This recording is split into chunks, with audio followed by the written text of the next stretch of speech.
नमस्कार दोस्तों, next IAS YouTube channel पर एक बार फिर से आप सभी का स्वागत है। मेरा नाम है सपना कुशवाहा और आज का जो हमारा डिस्कशन का टॉपिक है, आप देख सकते हैं इसकी हेडलाइंस है new Delhi declaration in the works for upcoming global big cat summit. तो आज का जो हमारा पूरा डिस्कशन है इसमें 2-3 कीवर्ड हैं, न्यू दिल्ली डिक्लेरेशन और साथ ही साथ ग्लोबल बिग कैट समिट। इसके बारे में हम समझेंगे और इसी के साथ ये पूरा topic GS paper 2 IR governance और जीएस पेपर 3 एनवायरमेंट से जुड़ा हुआ है। इसी क्रम में हम आगे बढ़ेंगे और समझेंगे कि हालिया घटनाक्रम क्या है, यानी कि ये टॉपिक जो है वो न्यूज में क्यों बना हुआ है। तो दरअसल हाल ही में इंटरनेशनल बिग कैट अलायंस के द्वारा नई दिल्ली में ग्लोबल बिग कैट समिट को प्रस्तावित किया गया है। इसे आयोजित करने के लिए प्रस्तावित किया गया है और इसके लिए नई दिल्ली घोषणा पर विचार विमर्श जारी है। अगर इस घोषणा को मंजूरी मिल जाती है तो इसी के साथ ये बिग कैट संरक्षण पर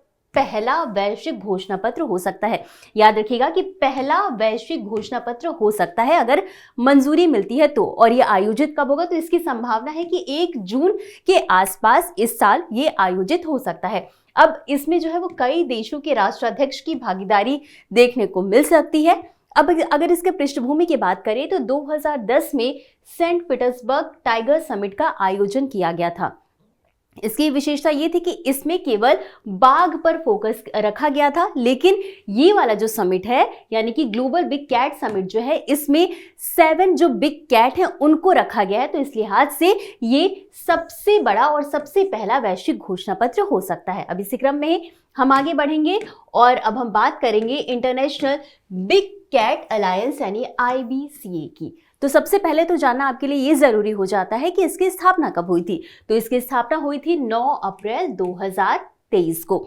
अब ये कब इसकी स्थापना जो है कब की गई थी, तो प्रोजेक्ट टाइगर को 50 साल पूरे हुए थे और इसी अवसर पर आईबीसीए की स्थापना की गई थी। आपको ये भी याद रखना है कि इसका मुख्यालय कहाँ स्थित है, क्योंकि कई बार एग्जाम में डायरेक्ट पूछ लिया जाता है कि किसी भी संस्थान का मुख्यालय कहाँ स्थित है। तो आपको पता होना चाहिए कि आईबीसीए का मुख्यालय भारत में स्थित है। अच्छा, आईबीसीए के बारे में हमने देख लिया कि इसकी स्थापना कब हुई थी, इसका मुख्यालय कहाँ है। अब हम जान लेते हैं कि इसका उद्देश्य क्या है।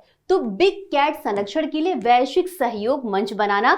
अभी जो बिग कैट है इसमें टोटल 7 है, इनके बारे में हम आगे समझेंगे कि ये 7 कौन कौन से बिग कैट को इसमें शामिल किया गया है। और इसी के साथ साथ ये जो बिग कैट है इनके संरक्षण के लिए फंडिंग भी इकट्ठा करना इसका उद्देश्य है। अब इसी के साथ आपको बता दें कि आईबीसीए में टोटल कितने मेंबर हैं, 24, और इसमें 10 अफ्रीकी देश शामिल हैं। अब इसमें कुछ देश जो है वो पर्यवेक्षक की भूमिका भी निभाते हैं, जिसमें कि शामिल है कजाकिस्तान, नामीबिया और थाईलैंड। बजट की बात करेंगे तो इसके लिए यानी कि 2023 में इसके लिए 150 करोड़ रुपए का बजट आवंटित किया गया था और ये 5 वर्ष के लिए रखा गया था। 5 वर्ष के लिए रखा गया था, 2023 से 2028 तक। अब इसमें हम बात करेंगे, जो हमने बिग कैट की बात करी थी कि कौन कौन इसमें शामिल है, तो इसमें बाघ, शेर, तेंदुआ, चीता, हिम तेंदुआ, प्यूमा, जगुआर शामिल है और ये एशिया, अफ्रीका और अमेरिका के लगभग 95 देशों में पाए जाते हैं और इसी के साथ इन्हें रेंज देश भी कहा जाता है। इतना तो हमने समझ लिया। अब आगे बढ़ेंगे और देख लेते हैं कि आईबीसीए के जो मेंबर हैं उनके नाम क्या क्या हैं।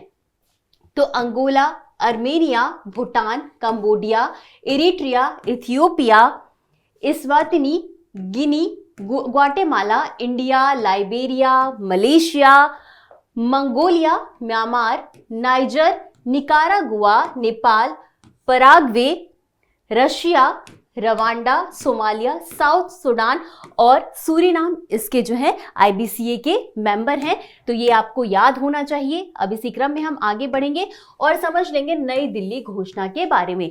तो इसका पर्पस क्या है, इसका उद्देश्य क्या है, तो इसका उद्देश्य है आवास यानी हैबिटेट कनेक्टिविटी बढ़ाना, यानी कि देशों के बीच में जो जीव जंतु हैं, जो जानवर है, वो आसानी से आ जा सके, इसके लिए जानवरों के लिए कॉरिडोर बनाया जाए। साथ ही साथ वन्य जीव अपराध पर नियंत्रण, यानी कि जो वन्य जीव हैं उनका जो भी अवैध शिकार हो रहा है उस पर नियंत्रण पाना और इसी के साथ इनके संरक्षण के लिए वित्तीय संसाधन जुटाना, ताकि देश मिलकर वित्तीय संसाधन जुटाए और इनके संरक्षण पर कार्य कर सके। और इसमें एक और बात कही गई, वन हेल्थ दृष्टिकोण को बढ़ावा देना। अब हमारे लिए ये समझना जरूरी हो जाता है कि वन हेल्थ दृष्टिकोण आखिर है क्या। तो इसमें कहा गया है कि मानव, पशु और पर्यावरण का स्वास्थ्य जो है वो आपस में जुड़ा हुआ है, ये तीनों एक दूसरे से जुड़े हुए हैं। और इसी के साथ वन हेल्थ दृष्टिकोण में जूनोटिक बीमारियों की रोकथाम पर भी बात कही गई है, इस पर भी फोकस रहेगा। अब जूनोटिक बीमारियां क्या होती हैं? जो डायरेक्ट जानवरों से मनुष्यों में फैलती हैं, वो सारी जूनोटिक बीमारियां उन्हें कहते हैं। तो ये हमने समझ लिया नई दिल्ली घोषणा के बारे में। अब हम समझेंगे कि चुनौतियां क्या क्या आ रही हैं, जो बिग कैट में जो भी जानवर शामिल हैं 7, उनके सामने कौन कौन से चुनौतियां देखने को मिल रही हैं, आखिर उनके संरक्षण की बात क्यों चल रही है। तो सबसे पहला है कि जैसे जैसे डेवलपमेंट का कार्य होता है, वनों की कटाई होती है। जब वनों की कटाई होती है तो जो जानवर हैं उनके आवास में कमी होती है।